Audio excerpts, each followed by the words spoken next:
Hey, Startup Captain! This $1.2 billion startup raised $131 million in venture capital funding. But what can you tell from their website?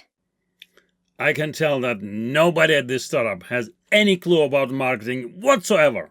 The first 4 words on their website are instant and undeniable proof that none of their marketing people have more clue about marketing than a clueless cucumber. Really? But how can you get all that information from the first 4 words on their website?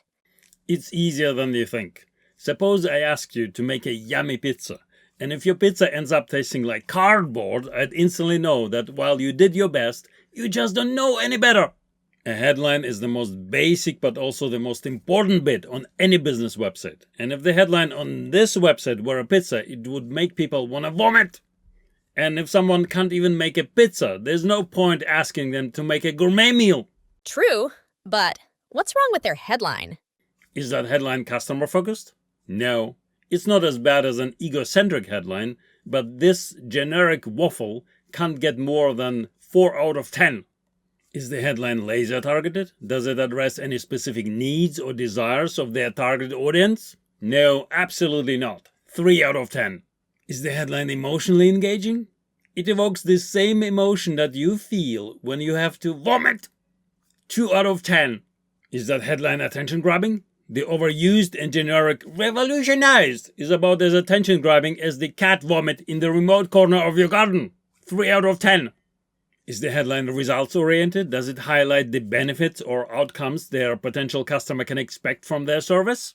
Imagine you have a mice infestation in your house. In an attempt to find a solution to that problem, you land on a website. The website shows you a photo of a cat, and the text next to it says, "The cat has been fed the best possible food." So what? It doesn't tell you anything about the cat's ability to help you with your mice infestation problem. This is the level of marketing incompetence you can immediately deduce from their headline. It's hard to come up with something less results-oriented than their headline. 2 out of 10. When a new website visitor lands on their website, they expect you to know exactly what their business is doing because their website headline tells you jack shit. And that proves my point. There's not a soul at this startup who understands even the basics of marketing. So if any competitor comes along who is great at marketing, they could whoop the ass of this billion-dollar startup while lying on the couch. You can use my clear formula to craft headlines that will kick your competition's ass and help you profit. If you'd like to get Startup Captain's clear formula, not only does he lay it all out in this video on his YouTube channel, in that video, he also shares a secret trick on how you can persuade your website visitors on a subconscious level to do exactly what you want.